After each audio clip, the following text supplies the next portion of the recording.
All right, let's set it down to Natasha Staniszewski with Ryan Dittrick with tonight's Flames TV postgame show presented by Original 16.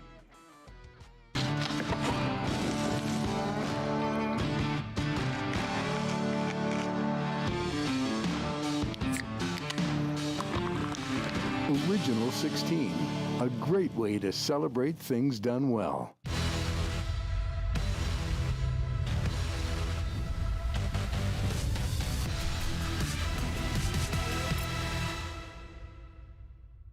Hi everybody, welcome to the Flames TV live post-game show, and what a night it was here, Ryan. We had that amazing celebration for Mick and Kipper before the game.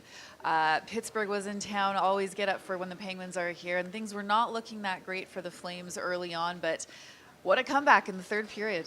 Yeah, this night had a couple of different wild swings in emotion, Yes. I would say. Tough first period, better second period, and yeah, the third period, it seemed like it was carrying on a little bit. Not a ton happening in the front part of that period, but you know, once they got the spark they needed, the Flames turned it on and looked more like the team we've seen over the last four, which is now a 5-game winning streak for this team. Yes. It's been good, and you know what? This is another example of their top players stepping up when they needed to. Jacob Markstrom, tougher start to the game, but really settled in, and on a night when you're celebrating one of the greatest in franchise history, he put up a heck of a goaltending performance too. So through 40 minutes and for a large chunk of the third, this was a game that the Pittsburgh Penguins were carrying pretty handily. Yep. But the Flames turned the tables on them very quickly, and you know what? That's a sign of a team that has gone through some turmoil this week. That's been well documented. So for them to put that behind them and come out with the effort they did in that third period, again, just kind of speaks to the character in that dressing room. Yeah, we were wondering if they had it in them. We were wondering who was going to be that spark in the third period, and they certainly got it from the veterans. So let's show you how this one went down. As we said, wasn't a great start for the Flames. Pittsburgh was on the scoreboard first in this one, but the Flames found their way eventually. So let's show it here, the first period. Turnover by the Flames, and Jonathan Gruden squeaks one past Markstrom there. First NHL goal for the 2018 pick. And yeah, this is a tough one by the benches there. Martin Pospisil just can't get the puck deep. Nearly too many men for the Flames as well. And I think that sort of caught everybody off guard. Too many spectators in that situation, a lot of flat feet. But Gruden takes advantage. He attacks with speed. Markstrom is obviously not going to like that one as it sneaks short side, but you know what? It all started in the neutral zone. That's a play that shouldn't have happened in the first place. This was late in the frame.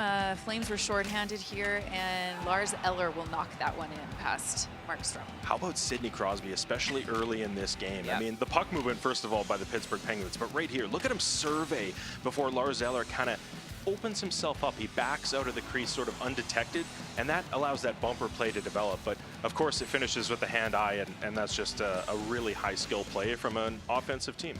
So the Penguins with a 2-0 lead, but the Flames do respond in the second period. It's Sharangovich just 4 minutes in, looking to pass the whole way, and then he just snaps a 5-hole. Yeah, you said it, looking to pass too. Again, look at this play here. Letang steps up, guesses, misses, but look at this, he's looking pass. Yep. I love this, and look at this. Tristan Jarry kind of reads that, goes to block the pass, but that opens up the 5-hole. Sharangovich recognizes that, takes advantage, slides at 5-hole for his first of the night. Yeah, such a smart play there. That's his 22nd of the season. So let's go to the third period now, thinking the Flames could tie it up, but no, instead it's Jeff Carter from the point, and that one gets through. That's an interesting tip too, kind of a long shot by Graves, but it just catches a piece en route. That's a tough one for Markstrom to pick up when the tip happens that far away. Nothing he can do, obviously, in that situation.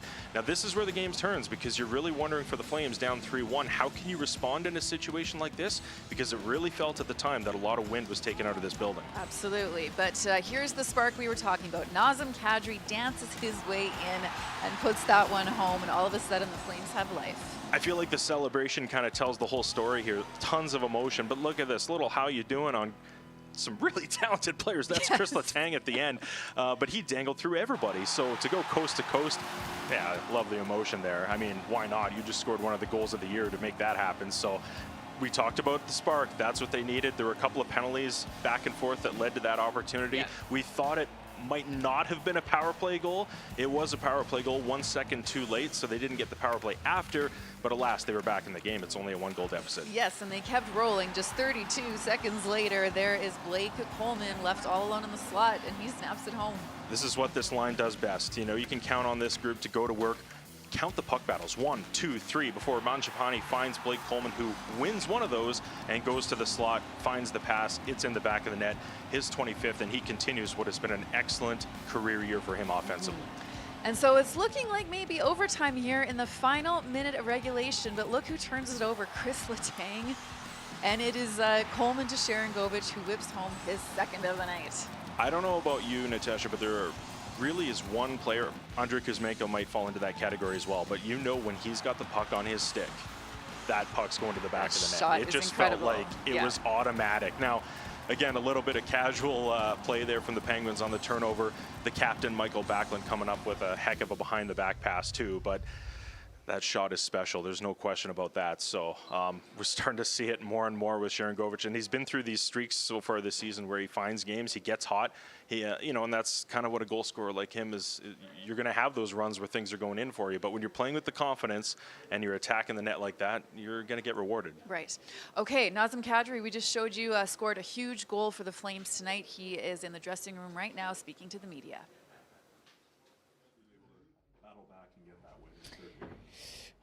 Unbelievable. I mean, I think, you know, that's certainly one of the more exciting games I've been a part of. So, you know, that's just who we are. We don't back down. We don't quit. And thankfully it worked out for us tonight. Can you take us through the goal? Yeah, I just saw some open ice. I mean, great job by the D. I think we zipped it up to me, and I had some speed and just figured I'd try to make a play. So I'm, you know, thankfully it worked out and got us started. What is it about the third period now that you look at it and you say what? It's go time. You know, I think that's what everyone should be saying. I mean, third period is an opportunity, really. I think to you know, whatever the situation is, crawl back, build on the lead, tie the game, whatever the situation is. I think it's you always want to finish strong, and that's what we've been doing this year. Is that the identity of this team, the no-quit thing? Because, you know, we've seen the third period comebacks. People have been writing you guys off, and you guys just keep stacking up the wins right now. It feels like it's pretty fair to say this is a team that doesn't have any quit. For sure, it says a lot about you know, who we have in here, and you know, especially when you're doing it multiple times, I think that solidifies it. So you know, we got a bunch of guys in here that you know, refuse to go down swinging, and that's a great mentality to have. Is it when you have the ceremony that you had pre-game and you've got alumni like Mika and Jerome here, like do you guys use that as motivation a little bit in these situations? Yeah, I mean, for sure. I don't think you really try to think about it too much. I mean, obviously it's a bit of a unique you know, style of the game, and you know, you're feeling a little rushed because you know, everything that's happening, but I'm certainly honored to be able to, you know, watch a guy like Kipper go up into the rafters, and just seeing how, you know, how much it meant to him, you know, really kind of gives you goosebumps. So, you know, I'm happy we were able to pull it out for him. What changes for you guys after that 3-1 goal? Because it seemed like a switch got flipped. The 3-1, they scored the third goal, right? Yeah, after that. When they scored their third goal? Yeah. I mean, it's certainly a little deflating, but I don't think, you know, we never feel like we're out of it. I think at that point there was still more than half a period left, and that's you know, that's enough time to crawl yourself back in a hockey game, or at least give yourself an opportunity to maybe, you know, pull the goaltender and see what happens. So, you know, thankfully we didn't you know, need that, but we just keep fighting. Did you or anyone else speak up or say anything notable in the intermission there? I don't think so. I think we just do it as you know, collectively as a unit. Everybody understands what's you know, we're still in a hunt. We're giving ourselves every opportunity possible. You know, even if there's a sliver of hope, we'll take that and we'll run with it. You get that puck on Yegor's stick in that position, it seems like it goes in, right? Yeah, he's got a little bit of a slingshot there, wrister, and he knows how to use it, and I think that's part of having that experience is when he gets into those spaces. I mean, that's what good goal scorers do, and that's what they figure out, how to get open and you know, how to get a puck through. So he's got a lethal shot, and we always encourage him to use it more. Okay, thanks, Sean. Thank you. All right, let's take another look at that goal from Nazem Kadri. Might have been the biggest goal for him of the season. It's a gorgeous goal, but also really meaningful in this game. This is absolutely disgusting. Look, we've seen him score some pretty goals this year, but to dangle and show off the handles like this through everybody in white, I mean, that's pretty impressive stuff. And he saved his best for last, going inside out on one of the top defenders in the country. Not a bad way to get it, but look, it's another instance where Nazem Kadri, who's, you know, I've talked a lot this year, especially on this show, about how in my mind, Jacob Markstrom has been this team's MVP, but Nazem Kadri is a close second. He's been excellent all year long. And, you know, in this week in particular, I mean, the elephant in the room, maybe not so much of an elephant, it was talked about in depth, the loss of Chris Tanev over the last few days. But, you know, he was one of those guys that talked about how difficult that was. And what do you do in a situation like that when you know you need to press forward? Well, you need your leaders to keep the same message. And he talked about in his interview there about, you know, they have hope in that dressing room. They have belief in that dressing room about their ability to make the playoffs. And they're on a 5-game heater right now, so there is reason to believe. But he's been the catalyst for so much of that all season long. And, you know, we've talked about the way that he's brought along the young guys like Martin Pospisil and Connor Zary. But at the same time, he's having one of the best seasons of his career in the process. And to me, that says so much about a leader. The fact that he's now wearing a letter part-time as well also shows what the coaching staff believes in this player. And then in a situation like that where you're down 3-1 in a game and you need a spark, he goes out there and delivers in one of the most electric ways possible on what was a pretty special night. So that's what good players do. That's what elite players do. And Nazem Kadri has been that for the Flames this year. Yeah, I don't remember him taking very many nights off at all this season. He always seems to show up when you need him to. So another big night for him. Michael Backlund, the captain, had 2 assists tonight. Here he is now speaking to the media. How special is it a night like this when you talk about all the things that have gone on this week, but the way you guys continued to show your character to cap off a pretty good evening?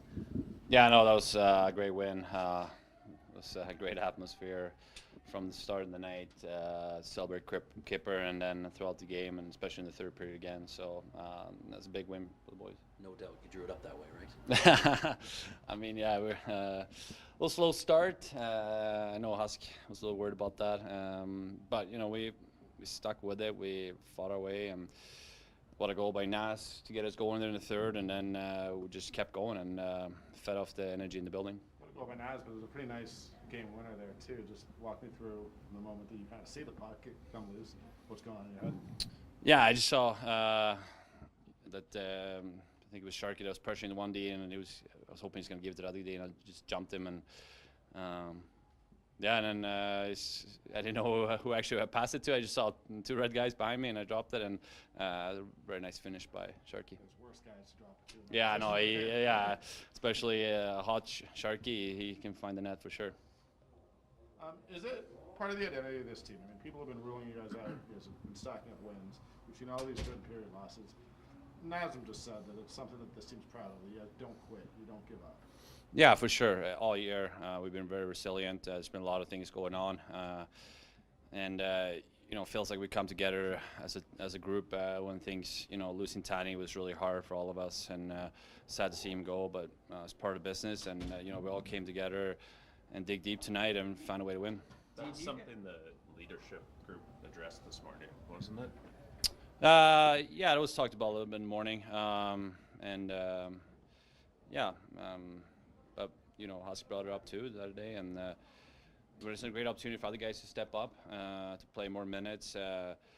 It's harder to play Tani, but you know, gives guys an opportunity, and I thought a lot of guys in the D-Corps played well tonight, especially as the game moved on, and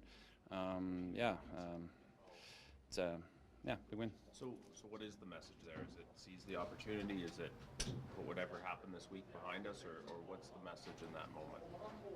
Well, we're trying to focus on what we can, you know, is to play games. Like when we're here at the rink, we're focusing on having fun with each other, have good practices, and then when games come, you know, you play hard and play for each other. Something we talked about all year, play for each other. Whoever's in this room, we play for each other. What did you make of Mika's speech? Oh, I thought it was great. I know he doesn't. I know he's, you know, not a big talker, especially in a big group. But you know, an awesome night. So happy for him. He's so well deserved. At any point, does number 11 being in the rafters? We'll see. It's not up to me. You know, I'm very proud to play for a long time for this organization and franchise, and you know, it means a lot to me to still be here today. That they've stuck with me. Is it motivating when you do have an alumni like that, and even Jerome being here, just wanting to may not put on a show for them, but give a little extra, given that they're in the building and the atmosphere? Yeah, for sure. You know, play with a few of those guys. So personally, it was fun to have them in the building, watch me play, and yeah, I felt great winning in front of some legends up in the stands for sure. Did Michael, you're the only Flame that played with Kipper. Do you have any memories that stick out over all the rest? Well, I thought, when Noodle said in his speech there, I mean, he made a lot of big saves, but, we were hurt the lockout year at the same time, and, similar injury. Mine was slightly worse, but same type, and, we come in every day, and I chirped Kemp today because he was training at the time too, but he was like working with the injured players, and Kipper would just be in the gym stretching. That was his workouts, and they would just bag me all day. Like I would, do all this exercise, rehab stuff, workout, cardio, and then really hard on ice. And Kipper was in there stretching. Yeah.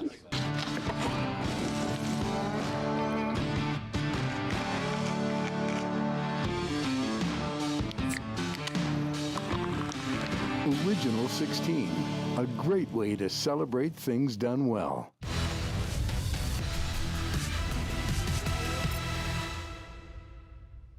Three goals by the Flames in the third period en route to a 4-3 comeback win over the Pittsburgh Penguins. You heard Michael Backlund there joking that he was a little worried about that start, and they have had such great starts the last 4 games that this one was a bit of an anomaly, going down 2-0, but coming back in that third period, that's impressive to be able to turn it around like that. It sure is, and you do wonder, these pregame ceremonies, as amazing as they are, it feels like they can go one of two ways. Now, both the Flames and the Penguins are on the bench. One team had the better first period, the other one didn't. So, and I did like the first couple of shifts in the Flames. They put up 3 shots in the first 3:37. It fell off after that. But there is something to be said about the way this team sticks with it. And you heard Michael Backlund touch on it there. It's an impressive quality. It's something they've shown all season long, and it's what's going to keep them in this playoff hunt as we, enter the final few weeks of the season here. Interestingly enough, though, I think what gives me the most belief as somebody who's around the team a lot too is the way that once they find a way to stick with it, they can stick around long enough in games. They get that one spark from some of the top players like we saw, and they're able to build on it. They don't let the momentum go to waste, so to speak, and that's what we saw tonight. They started to feed on it. Crowd got into the game. Suddenly the snowball effect kicks in, and you're back into it, taking the game to what was a very talented opponent that seemed to fall off theirs. Right. We talked about Nazem Kadri showing up a lot this year. Yegor Sharangovich has also done that quite a bit. And of course, he got the first goal for the game. He got the most important goals, really. He got them on the board, and then he scored the winner. And he's been very good for the team as well this year. Yeah, this is one of those feel-good stories of the season. And you know what? This really traces back to the summertime when he was first acquired at the draft in Nashville. And, the talk at the time from Craig Conroy was, we're going to give this guy an opportunity. And here we are, 2/3, 3/4 of the way into the season, and we're starting to see the fruits of that labor. He's now only one off his career high that he set with the New Jersey Devils a couple of years ago. So opportunity, he's certainly making the most of it right now. And we're seeing the skill set that makes this guy such a lethal sniper. And maybe more importantly, why the Flames went out and targeted him in the first place. I find it interesting, too, that, he's getting that trial right now with Jonathan Huberdeau and Andrei Kuzmenko. Not all the time, but we saw them together tonight. And, head coach Ryan Huska said his face-off numbers are something that does need to improve if he's going to remain as an option at center long-term. But the fact of the matter is when you've got a guy that, at least can give you quality minutes in that role and then score goals like that, you're willing to have a little bit more patience with a guy. And he's rewarding them for the patience that they've shown. It's really exciting to see how well he's played and just what the ceiling will be for him, right? The potential that he might have. So 2 big goals by him. Of course, Blake Coleman with another goal. He is in the dressing room. Let's go back inside and hear what he has to say. What does it say about this group? The way you go about it lately, we've talked many times about third period comebacks. What does it say about this group to do it once again on a very special evening?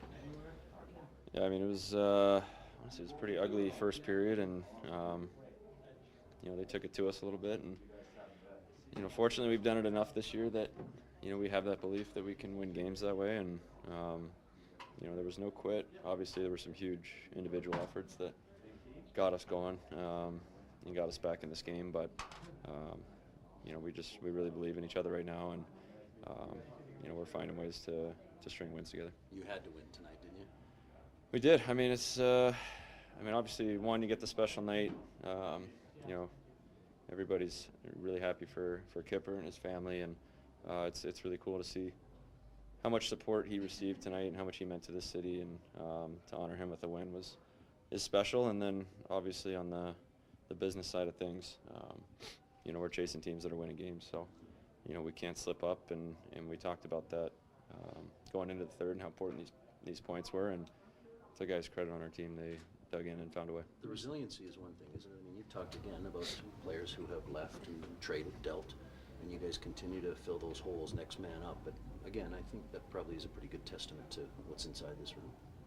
Yeah, it shows the character that we have in here. It shows the will to win, and it shows, you know, we have that depth that guys can step in and be effective for us. And you know, we had some guys play some really big minutes in the third and deliver. And you know, it's been an up and down year, and you know, now that we got 5 in a row here, we got to keep building. We can't be satisfied. Like I said, there's very, very little room for error for us, and we know that regardless of who's in our lineup. You said there's no quit, and I mean, that's obviously true small picture. You guys have had all these third period wins, and then big picture. I mean, you know, people are expecting you guys to wave the white flag a little bit, and you know, guys have been down. You guys just aren't doing that. You're stacking up the wins. Is that an important part of the identity of this team that you guys just haven't quitting? Well, it's the top down. I think, you know, we're not here to pack it in and look to the future.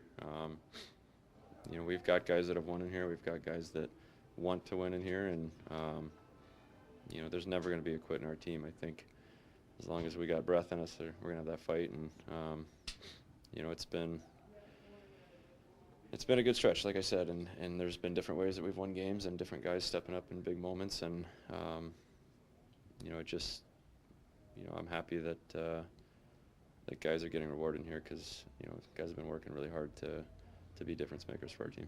You're one of the guys in here who has won. Like, when you have that talk in the intermission, hey, we can't let these points get away, what sort of is most encouraging for you about the response?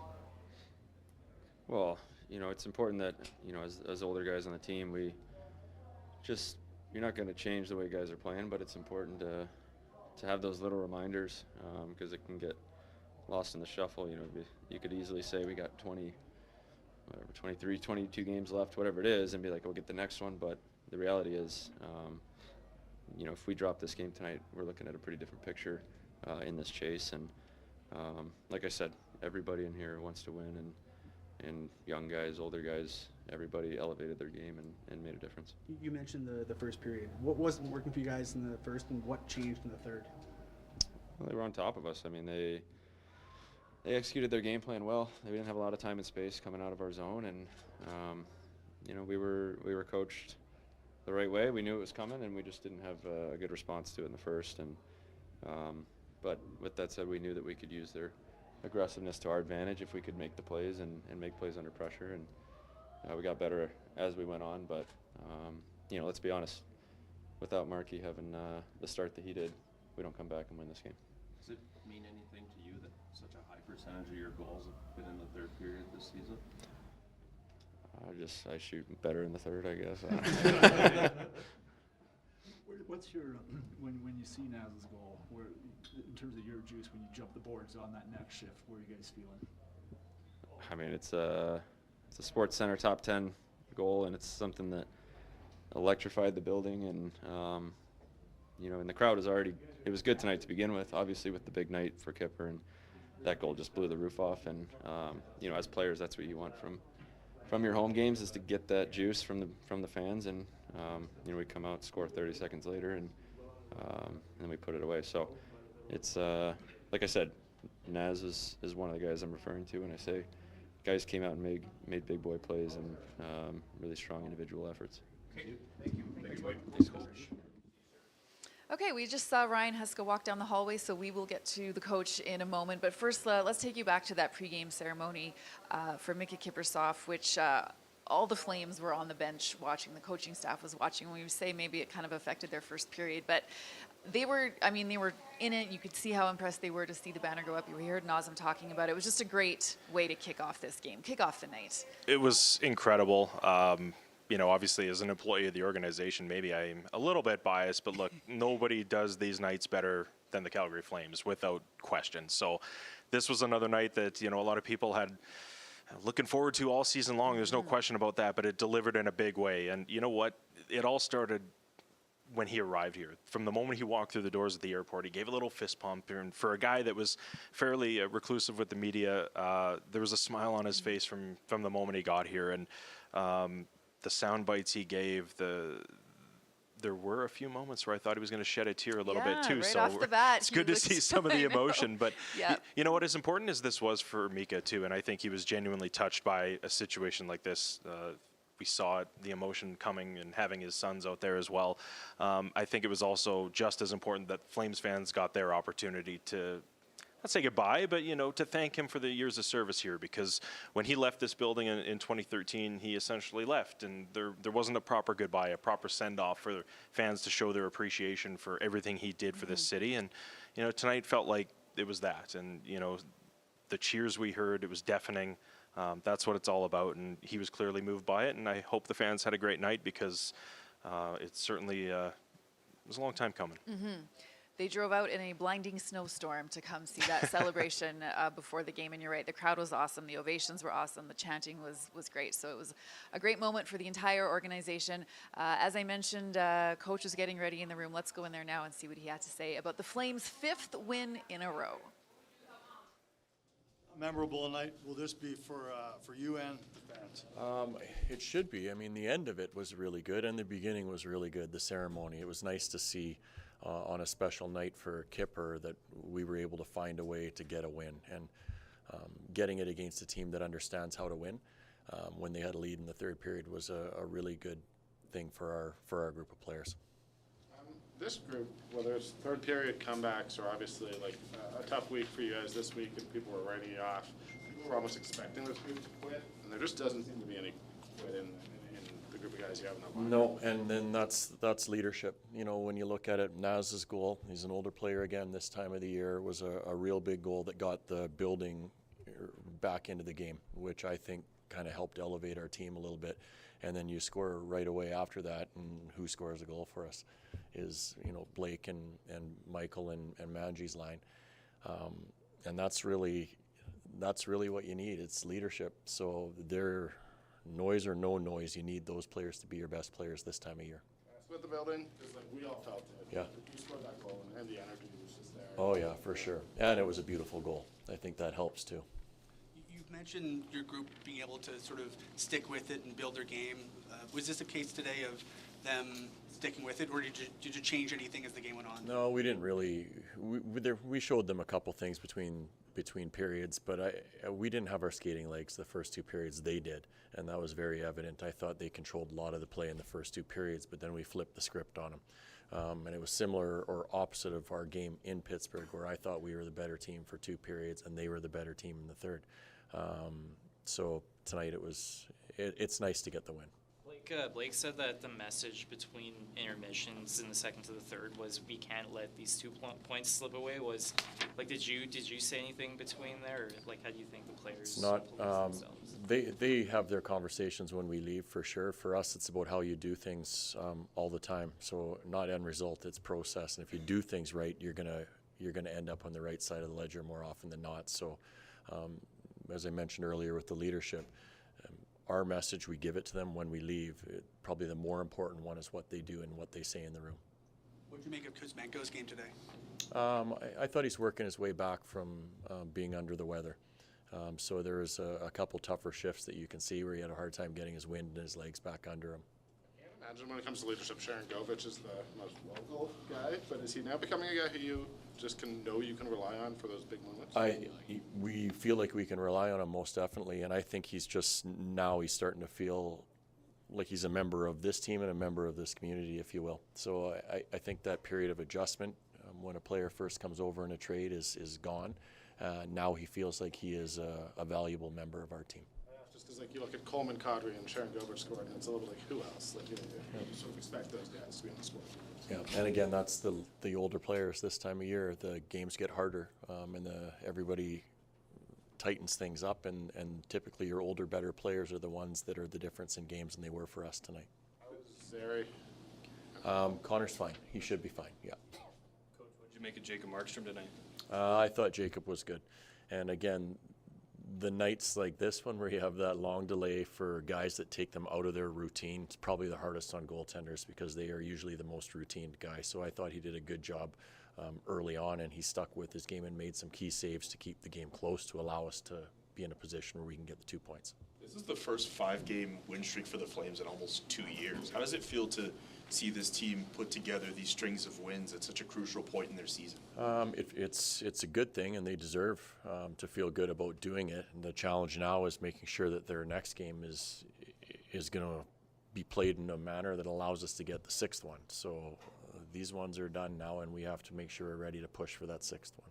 I know you mentioned the importance of the Nazem Kadri goal for your team in that third period. I was wondering if you can go into more detail of what you thought of it from a skill standpoint, because a lot of people are calling it a highlight reel goal. Oh, it was highlight for sure. Even, a lot of it, Naz's puck skill is really good, but you also need courage to go to the far side of the net because there's a pretty good chance you're going to get popped at times. He didn't tonight, but to be able to hold on to a puck and make the play as he's going across the crease and having the patience to wait a goaltender out, it shows a lot of skill on that play.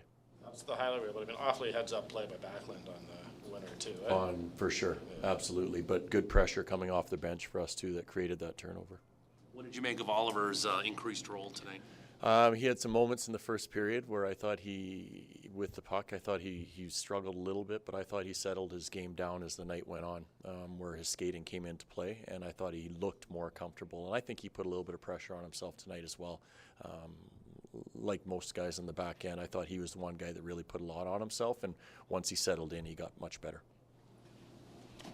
Okay, thank you guys. Thank you. Flames will have a... Well, full credit to the Flames. They keep finding ways to win. And all of a sudden, like we said, for the first time, a 5-game winning streak, which I think is a pretty big hump for this team to get over, right? They've been at 4 a bunch of times, and tonight things were looking bleak in the first period. But Huska said it, there's no quit in this team. They showed a lot of character tonight. Yeah, and interestingly on the topic of winning streaks, they've been on a couple this year, obviously this being the longest, but Coach Ryan Huska talked the other night about how he believed that this one is a little bit more sustainable for the team because they're seeing the contributions from literally all 4 lines and all 3 D pairs. So, that's got to instill some confidence in the group too. It's not one line or one player that's going out carrying you. And, typically in that situation, you'd think the wheels are going to fall off at some point. Right. That's not the case here. So, as Blake Coleman said it best, they pretty much had to win this one tonight. So, in terms of them finding a way after not having their game through 40, it's pretty impressive. And, you also like the focus. They've already turned their attention to Monday against Seattle because that's a team they're fighting tooth and nail with. Yeah. It's not going to be getting much easier for this team, but you have to like what you're seeing, at least from a character standpoint, because they've got lots of it. Every single game is a big one from now on, but they got the job done tonight. 5 wins in a row for the Calgary Flames. 4-3 the final on a night where we saw 3-4 go up into the rafters. See what we did there? Reverse the numbers. Definitely something we noticed ourselves and didn't need to be told about. Yes. That's right. Big win for the Flames, and as Ryan mentioned now, another big one coming on Monday. Seattle is on deck. We will see you back here then.